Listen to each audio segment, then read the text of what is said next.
And welcome back to the Rugby Connection podcast. This week it is all things semi-finals, Super Rugby, URC, Premiership. We've got a little bit of the Pacific Fours, and we've got some international news because it's coming up to the summer tours. Joining us this week, it's Kyle. Kyle, how are you, mate? Not too bad, Murray. I've got my cup of tea here with me now, so all set up.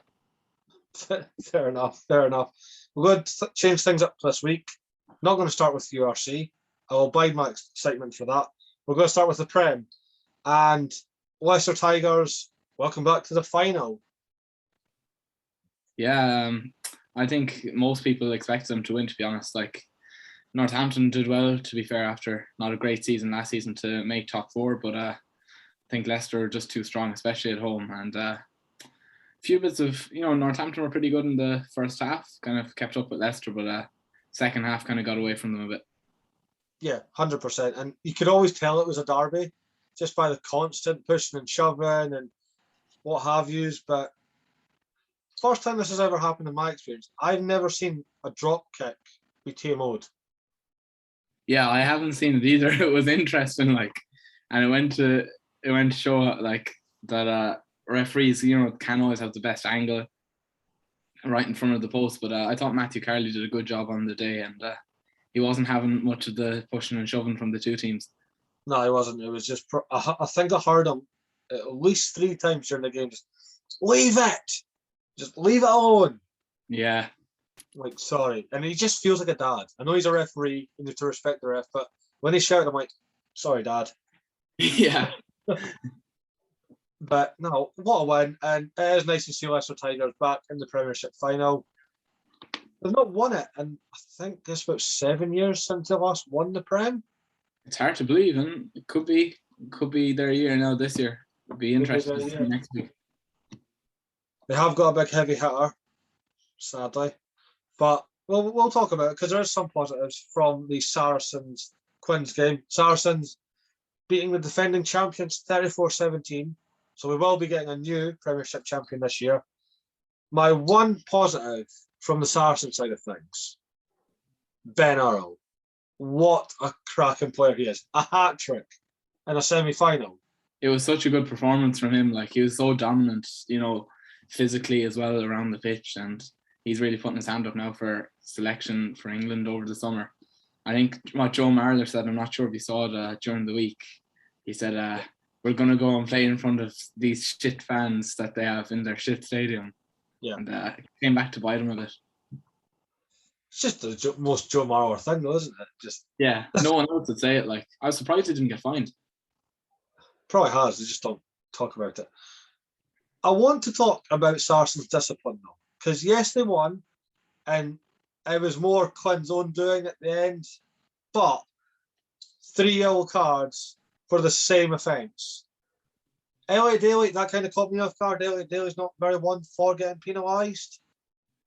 Kind of just caught a loose arm round the head of the golden boy, Marcus Smith. It's not allowed. Yellow card. Billy Vanapola, surprise, surprise. Welcome back, donkey.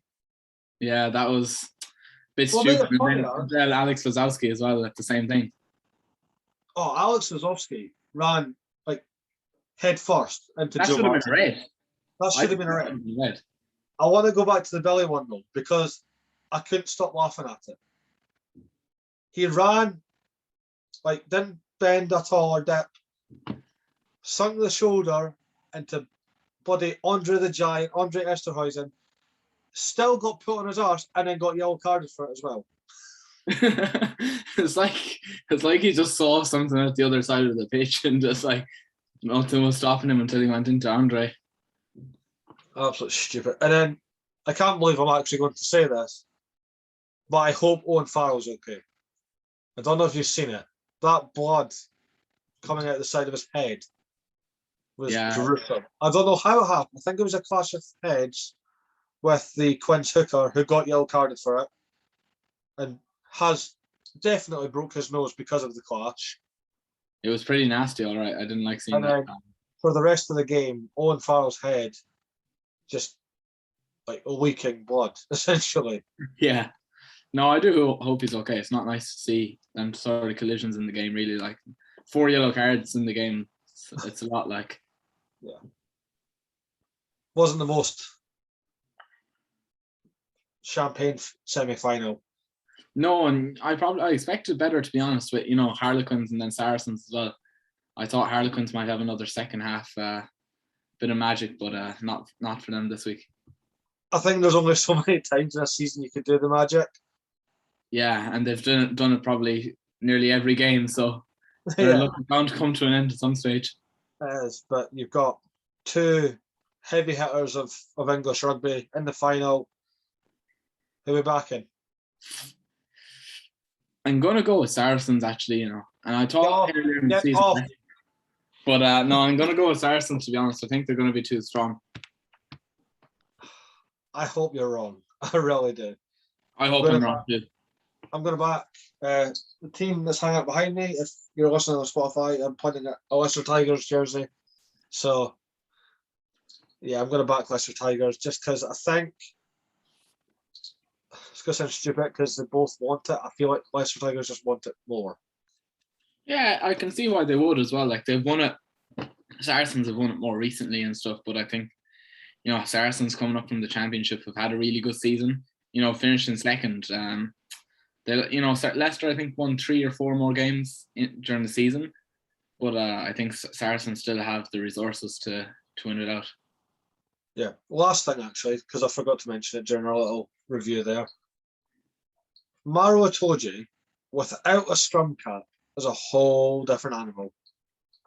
Yeah, it must be something that you should think about more often, but just let the dreads hang out. Yeah. He's got a nice head of hair. That's sure. I wonder should Mac Hampson do the same? Yes, Mac. Let the locks flow. Moving on. Speaking of Connacht, we'll fit right into that. We'll go for the URC. And it happened. You're so happy about it, aren't you? I just knew you were so happy. The Bulls absolutely stunning the world, beating Leinster in their home ground. It's that man again. I'm calling him the king of clutch. It is Mornay Steyn.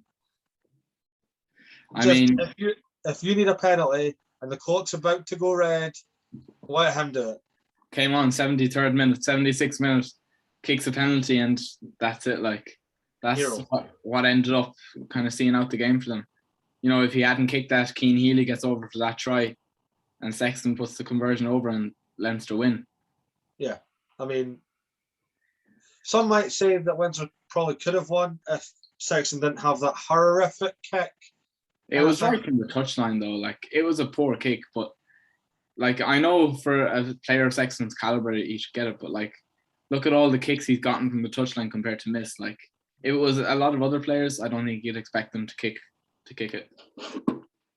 Yeah, no, definitely. But I mean, well done, Bulls. I mean, we didn't expect them to get past the semi-finals realistically, the quarterfinals. Sorry. Yeah, like, no one really expects them to beat Sharks. Bet Sharks by 3 points, and then Leinster by a point, and who knows, they could even go down to Cape Town and win it then. There's no. Is it now in Cape Town? Is it? It is in Cape Town, yeah. It makes no sense. It says winner, the team that finishes first, was hosting it. Leinster finished first. But now they're knocked out, and Stormers finished second, so that's why. It would have been in Belfast had Ulster bet Stormers.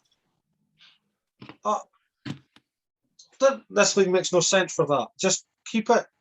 Anyway, yeah, Stormers beating Ulster. What a game. Another dramatic finish. 85th minute. Warwick, Gallant try. And a lot of people said this kick from Manny Lebock went wide.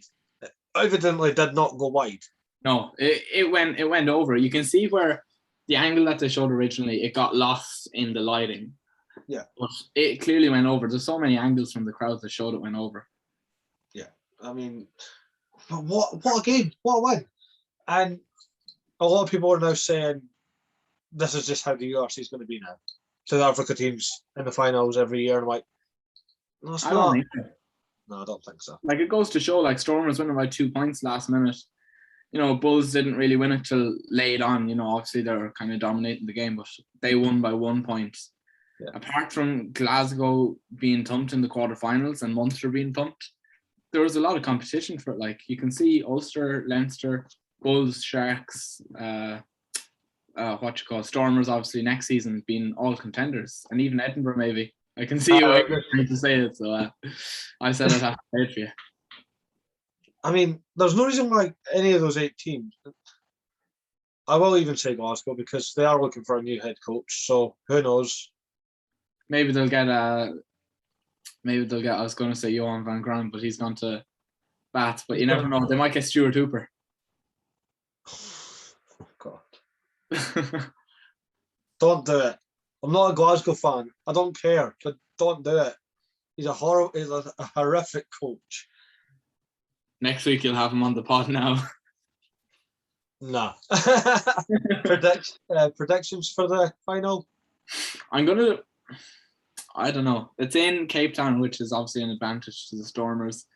Yeah. I'm going to go for Bulls just because they were the underdogs against Sharks, the underdogs against Leinster. They're the underdogs against Stormers, and I just think they have it. You know, they have think they have it in them to win it. Really, like. No, that's fair. I'm going to have to stick with my theme for this, and again, touch the top behind me. I'm going to have to back the Stormers, just because, like you said, it's in Cape Town. They have the advantage. They've got the top try scorer with Warwick Gallant. They've got the top point scorer with Manny Labok. Got great leadership with Stephen Kish. It's written in the stars. But I will say this: if it is close, the Bulls will win it through that man again. Morningstein. You'll be so happy if it is as well. I absolutely love Morningstein. Genuinely top 5 of all time for me in ranks of favoritism. Oh, in favoritism. Okay, not ability wise. Oh no, top 5 fly half of all time for me, and top 5 in favourites as well, but not top 5 all players. Okay, yeah. I'm not sure if I go top 5 out half of all time. I'd probably go top 10 maybe, but no, I'd say top 5. I don't know where in the top 5. He's not 1 or 2, but it's a tough one. I'd go Carter, Wilkinson, Sexton, Barrett, and what's that? How many did I say there? There's 4. Okay, that's not in any order, but yeah, there was someone else I had as well. Fair enough. No, I would go Carter, Wilkinson. I might put Stein at 3. The more I'm thinking about it. Morning at 3. Morning at 3, maybe. I don't care. It's my list. It doesn't matter. I've already had my shit this week. If you've not noticed on TikTok, you're gonna have a lot more. I had a bit as well, and on your account as well, obviously. Yeah. Where else would be? Just please speak on behalf of Kyle. Yeah. Carter, Wilkinson, Stein.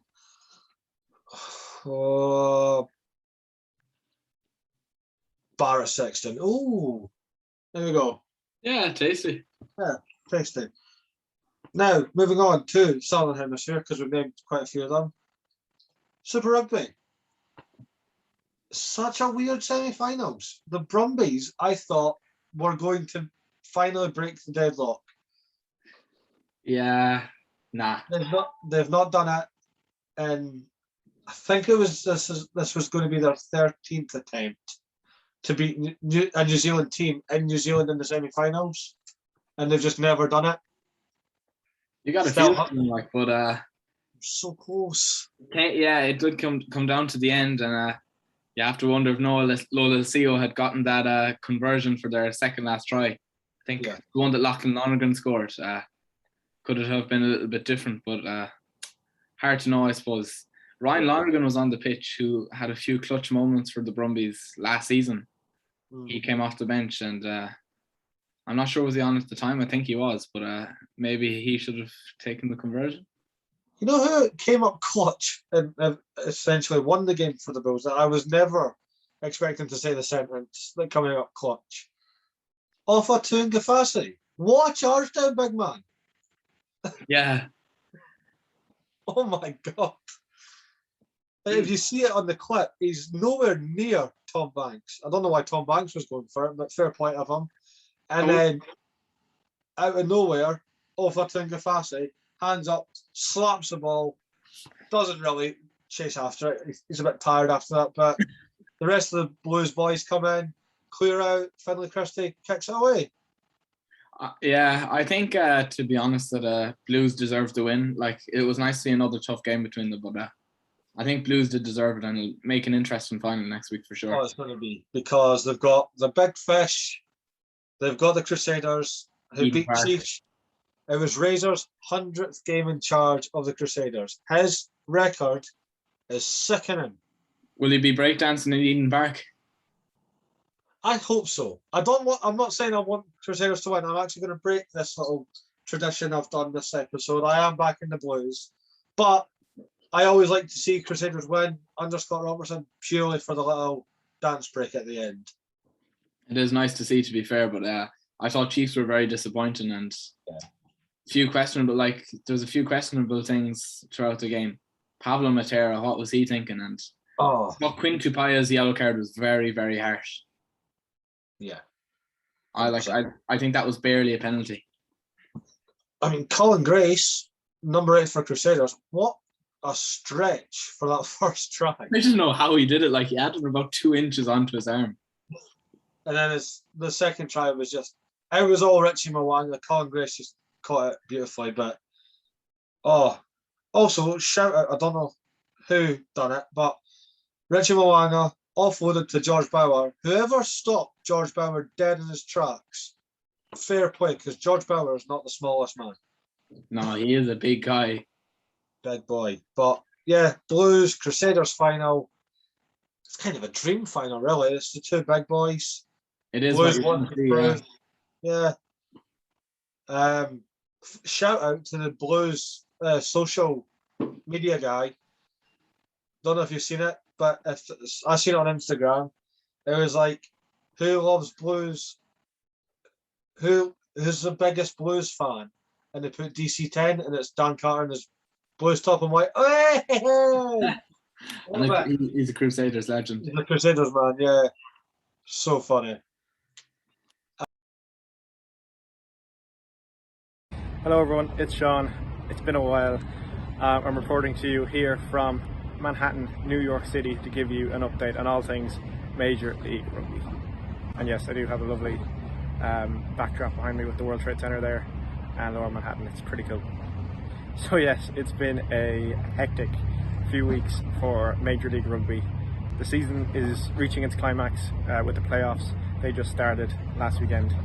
But really, all the drama started in the final week of the regular season when, on Friday morning, I believe, US time, kicking off the start of the weekend of the last weekend of the regular season, the league announced that the Austin Gilgronis would be eliminated from the playoffs, even though they were the top-ranked team in the West. And there was a very, let's say, vague announcement given. There was no reason behind it. A lot of fans were not happy with that, and so a week went by, and then it was announced that the LA Giltinis, who are the current champions, who were also in the run for the playoffs, they would also be eliminated from the playoffs. Both teams are under the same ownership, Adam Gilchrist, Loyals LLC, and the league only a couple of days ago now, so a good week to 10 days after the initial announcement, announced the reasons why. Austin, they have been eliminated due to a salary cap breach, and the LA Giltinis due to misconduct is the official term coined by the league. There's more details on, if you go on the MLR Instagram page and on their website. But yeah, so both those teams eliminated from the playoffs. And yeah, not too many fans were happy with it. The decision was made by the board of Major League Rugby, not by the commissioner. The commissioner only acts on behalf of the board. It was the owners who came to this decision. So yeah, then the playoffs, they started just the weekend gone by.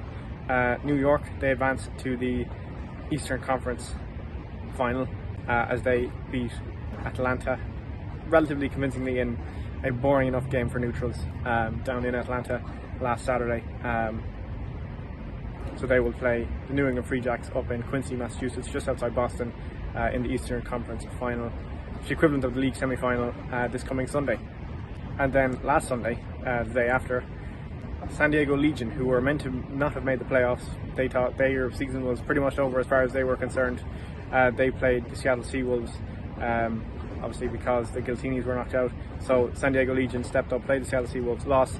Seawolves won convincingly enough, and they will advance to the Western Conference final as they play the Houston Sabercats this coming Saturday, I believe.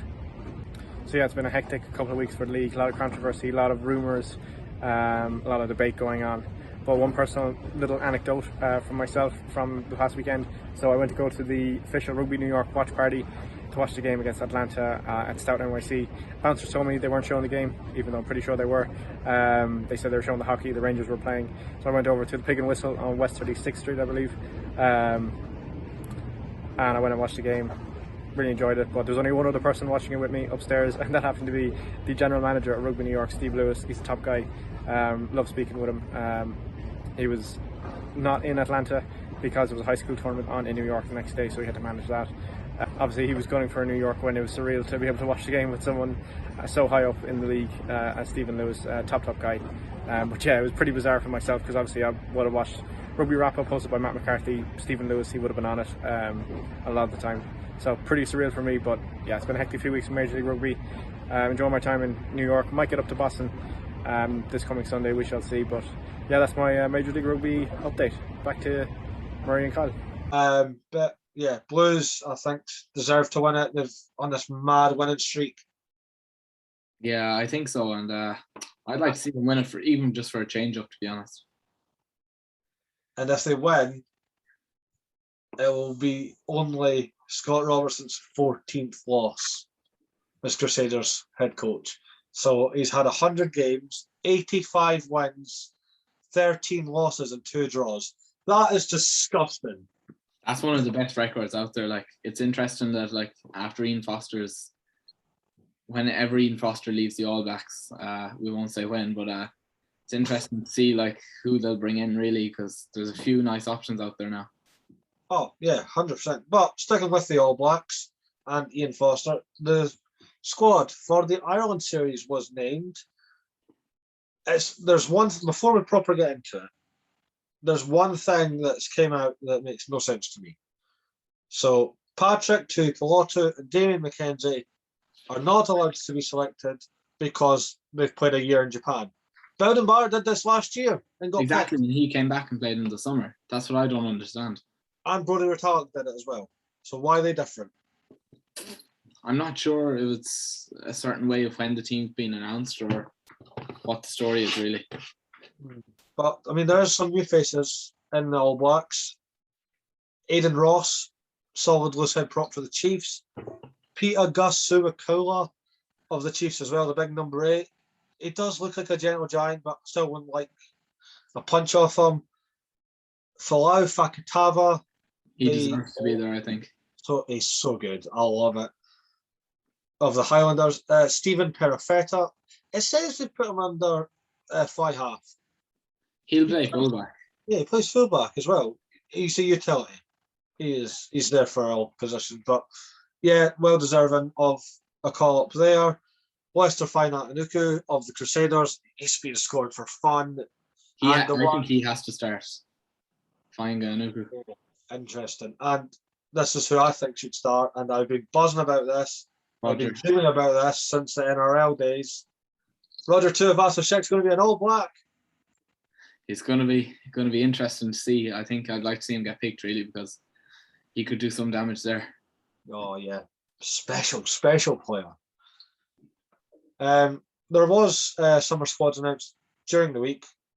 Scotland have done a lot of changes really, but they've all been explained. So there's no Stuart Hogg, there's no Finn Russell, and there's no Chris Harris. They all deserve a break. That's basically what Gregor Townsend said. Apparently,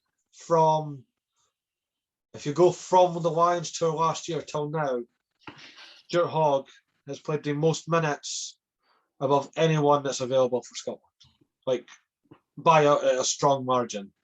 Yeah, like they deserve a break to be fair. Like I'm sure they'd like to be playing it, but like you don't want them to be picking up knocks and that leading into next season. And it's important for other guys as well to get a bit of game time in them positions that are nearly guaranteed to Hogg and Russell and Harris at this stage. Yeah. But there's a few nice. There's one or two uncapped players. I think was Aldo, wasn't it? Yeah, Ben Muncaster stand out from Edinburgh. Brilliant breakout season for him. I'm very excited to see it. He will probably play in the Chile game for Scotland A, and maybe get used coming off the bench in maybe one or two of the tests. But very exciting because he can cover, as far as I'm concerned, he can cover anywhere in the back row, but he does predominantly play number 8. Kyle Rowe, friend of the show, he's been called up yet again. Get him capped, let the mullet fly, please. He's only going out there now to just show the mullet and score a few tries to show it off. Just wave it at Pablo Matera and you get yellow carded for it. Rory Hutchinson's back, and most importantly, the one I think all Scotland fans have been clamouring for a return. Hugh Jones. Finally. Nice to see him back, and I'm sure you're glad that he's going back to Scottish rugby as well, in a sense, leaving Harlequin. I don't like that move. It makes no sense. No, it makes no sense. It doesn't really, but I suppose it's nice to have the Scottish players playing in Scotland, I think, with the club. It is, but we need more clubs for it to work properly. Yeah, that's true. But anyway, I'm happy. I just wanted to chuck it in there that Scotland have named their squad. We have got an international coming up very soon. We've got England Barbarians, or should I say France, because Fabien Galtier's in charge. It's close Charles enough. Olivion's captain. Damien Pinot's on the wing. Baptiste Coulio, who just won the Challenge Cup with Lyon, the starting scrum half. It's drips and drabs with France. The only player that's not from the top 14 is George Cruz, and he's playing with Panasonic Wild Knights in Japan. Everyone else, like, you have a few players that aren't French in Trevor Niakane, Will Skelton, obviously George Cruz, like I said, Levani Botia, David Niniashvili, and I think that's it that are starting anyway. But like, they're all playing in the top 14. Yeah. You mentioned him right at the end there. You need to watch out for David Niniashvili. He's 19 and scores for fun. He's the one that put Ibn Etzebeth on his arse in the Challenge Cup final. And then got cheap shotted. Yeah, and then got a cheap shot because you don't tackle South African looks like that if you've looked at any of things that Baki Spotha did. Yeah.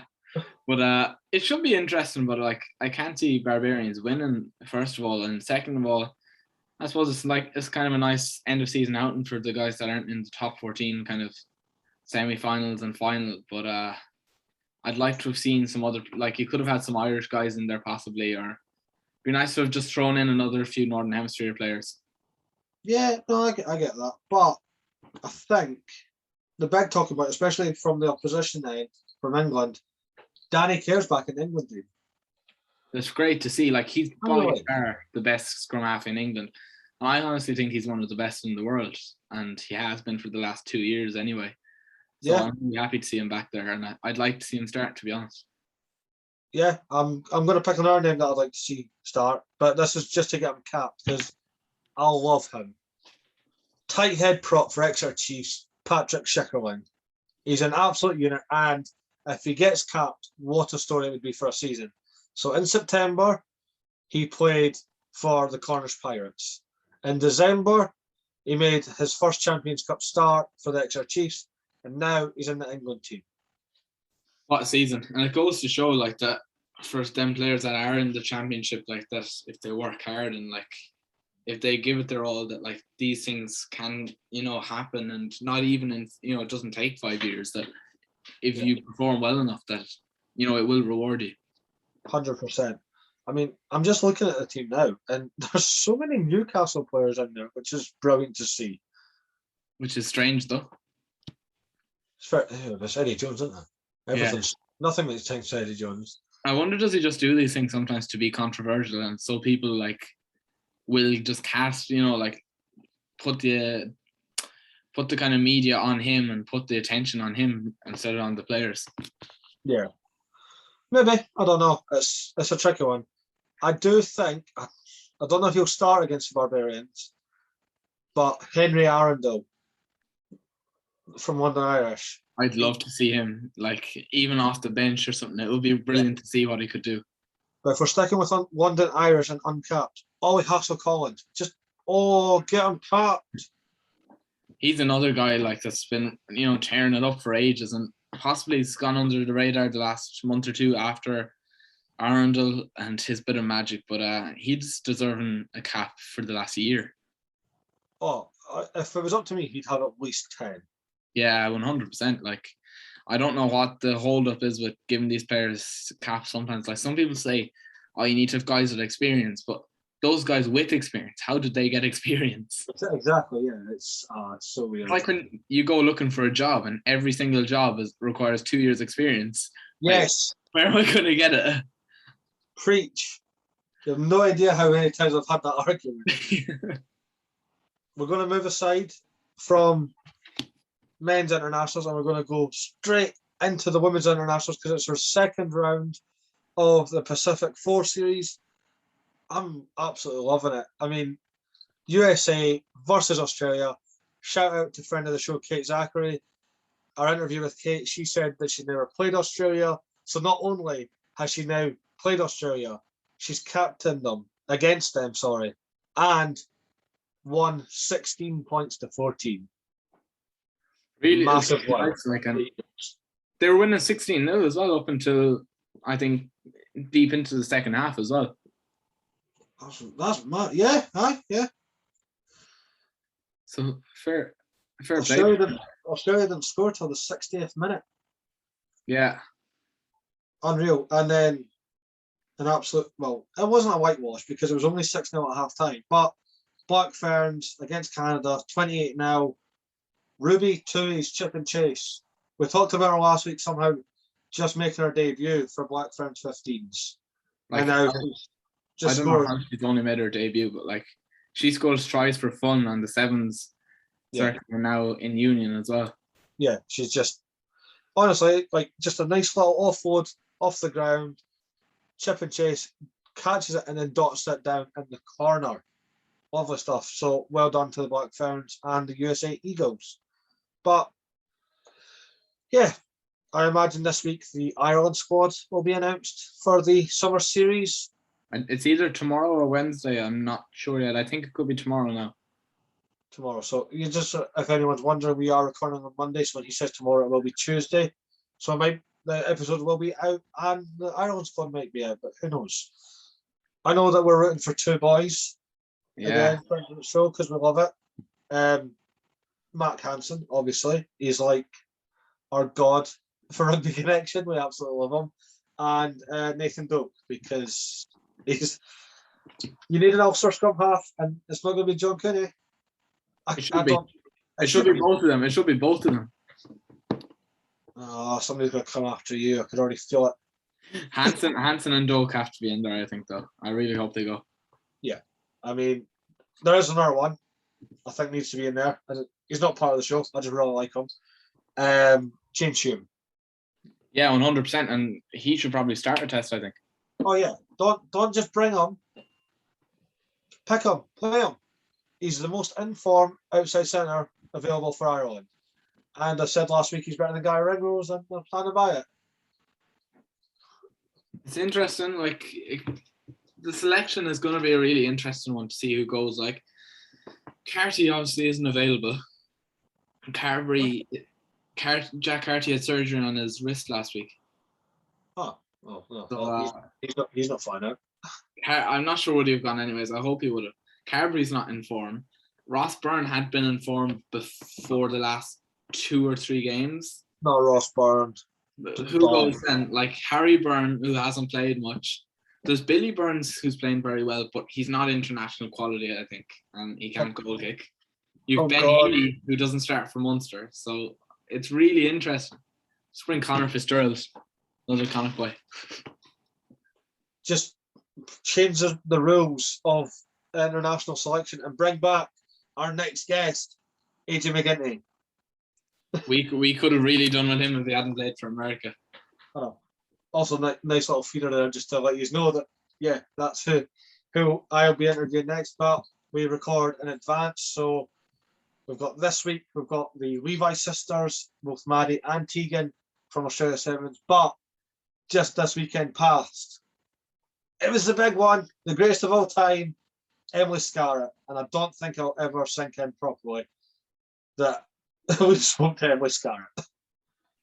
It's crazy, and it's such a good guest to have on. Like, you know, like the knowledge she has and the experience that she has as well. It's like, I haven't listened to it yet. I'm planning on listening to it tomorrow in the gym or something. But it's good to kind of like, she has so much stuff to share, like from her experience in rugby and stuff. And what a player to have on. Yeah, oh, it was so good. Genuinely lovely person as well, and we had a good chat. We had serious discussion. We had a laugh. Yeah, it was brilliant. I can't say the same for the Levi sisters, though. They were genuinely lovely, but there was no professionalism there. It was all just a laugh, it was also fun as well. It's fun in its own way. But yeah, fun. Next week we have finals. Yeah, not a lot of games, but hopefully a few good ones anyway, and I'm looking forward to watching them. Not many games, but hopefully a lot of action for the right reasons. Yeah. But yeah, it's been class as always. If you like what we do, hit the subscribe button. Get the little bell notification on. Get first crack at listening to Rugby Connection. Just down there, or maybe it's there. I don't know. I don't get the sides right, but I think it's on your right side. There we go, down there. But yeah, do that. Follow us on Spotify if you can't handle looking at our faces. You can still listen. It's all good.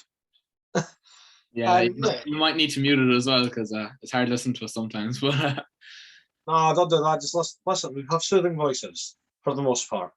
For the most part, until you ramble on about Edinburgh and hating Leinster. It wasn't Leinster this week. If you look at my socials, it was a certain player that, oh God, that got off a whirlwind. Yeah, I won't get into it. I'll get you started again. I don't even know what happened. Somebody asked me something. I said it honestly, and oh God. But anyway, going off topic. Subscribe to the channel. Hit the notification bell. Follow us on Spotify. Follow us on Instagram. We give you opportunities to ask your question for our upcoming guests on Instagram. TikTok. Just keep us up to date on TikTok, because we might be doing some lives in the build up for the finals, so you can get your questions into us that way as well. But yeah, this has been Rugby Connection, and we'll see you next time. Take it easy.